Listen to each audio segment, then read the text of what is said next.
Hi, my name is Kiran Abraham and I'm going to explain my Unix exercise number 3, looping statements using shell scripting. Now here I have 5 set of questions. First question is the factorial of number. Now this is my program. So here I print factorial and I print the message enter the number. So I input the value in this variable called n, and then I assign a constant a as 1.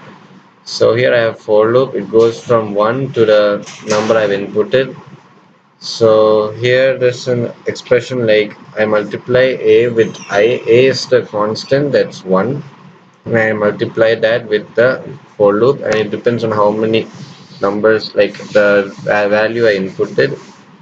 So then in the end I print the value of a, that's the expression. So the output will be like this. So enter a number, suppose I press 4, then it shows 24. Next question is to find the sum of given series. Now the program is this. Yeah, so this is the program. So here I print the message enter the nth number, and I read the value. That is, I store the value in the variable n. Then I set the variable s as 0. Then here I have for loop from I, where I starts from 1 to the n, whichever value I inputted, that is n. Then here I have a special what do you say, operation. Here I add the numbers. So I always consider starting number as 0, that is s is basically the sum. So sum plus the digits in the for loop. That's how I get the sum of the nth number.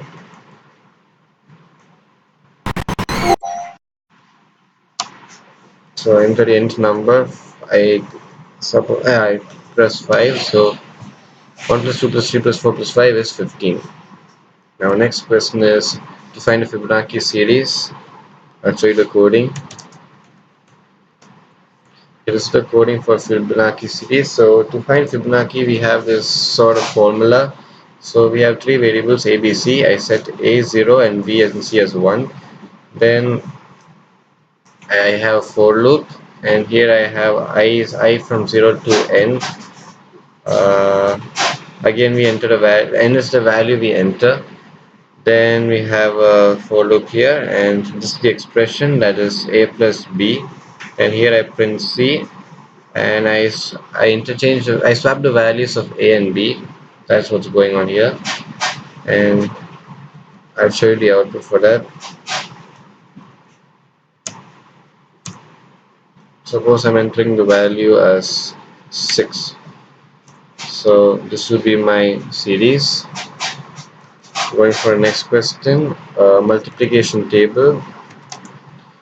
Now, okay, this is my program. So here I enter the number into the variable num, and basically I have 2 values. One is the like the multiple, and the second value is still how much I want to display. Like, yeah, that's how this.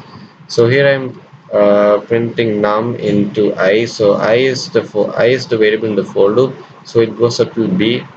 Like, it depends on till which number we want to show the multiple.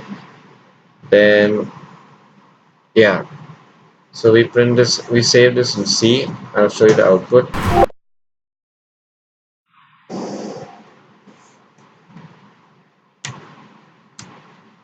So multiplication table, enter that number. Suppose I want 5's multiple, and I till where do I want? I want till 10. So yeah, this is the multiplication table. Last question is the scientific calculator. So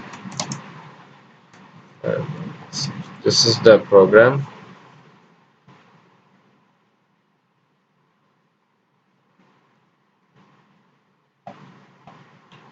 Okay, so here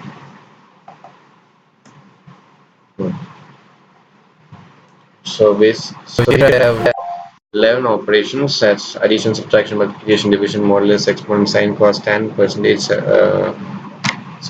and square. Yeah. So I have a switch loop here. So here I have different cases, and each case symbolizes each operation. So here I enter two values over here, and based depending on the operation, depending on a choice I make the operation, I do the operation. So for example, if it's option number one, that's addition, I just add num1 and num2. If it's subtraction, I just subtract num1 minus num2. If it's multiplication, I just multiply, then divide, then modulus, and this is how to find exponential.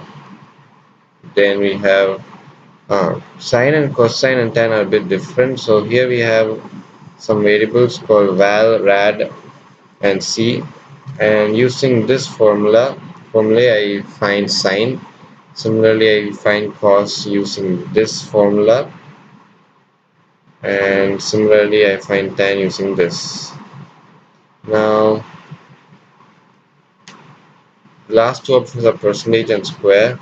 So again, this is the formula for finding percentage. I divide the numbers number one by number two, and then I use this formula. Similarly,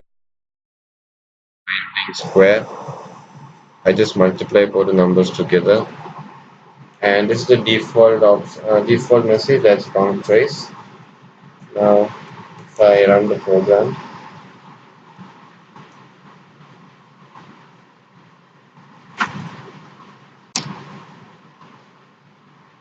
yeah, so they asked me to enter the first number, I take 10, and enter the second number, I choose 2. Then we have these many options. So suppose I want to do multiplication, I just enter choice number 3, and yeah, that's the answer. And they're asking me to enter the first number again, so I enter 50 and second number as 4. Now suppose I want to do sine, as choice number 7, I press 7, then enter the first value. Yeah, and this is the value of my sine, 76. So that's all for my third exercise. Thank you.